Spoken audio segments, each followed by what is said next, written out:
Pour cette 5e journée, toutes les catégories d'âge se sont cette fois mesurées en V1 sur une distance de 500 mètres. Pas de virage, un seul aller en ligne droite, un effort court mais intense. Les Tahitiens ont complètement dominé la finale, surtout dans la catégorie des hommes open, avec une première moitié de série 100% tahitienne.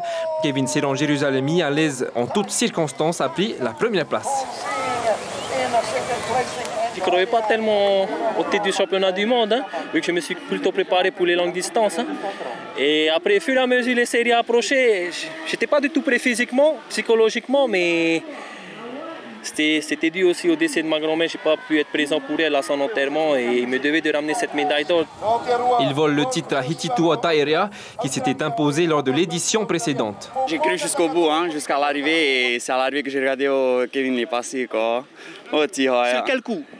Je sais pas, j'ai maintenu ma cadence jusqu'à la fin. Chez les dames, Hinatea Bernardino n'a pas pu garder le titre mondial. Grosse déception dans le public, mais pour elle, pas de surprise. Je n'étais pas assez prête physiquement comme au début des interviews qu'on était en V6. J'avouais déjà qu'au V1, il ne fallait pas trop compter sur moi. J'ai donné tout ce que je pouvais et au dernier mètre, je sentais la fatigue de toutes les couches d'avant en V6 et en V12. Elle cède la première place à la prometteuse néo-zélandaise, Marama Elkington.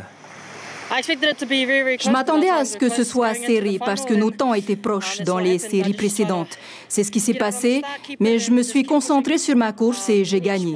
Ça fait du bien. Chez les vétérans et les juniors, les Tahitiens ont également tiré leur épingle du jeu. On remarque tout de même la performance des Néo-Zélandaises dans les catégories juniors de moins de 16 ans et de moins de 19 ans.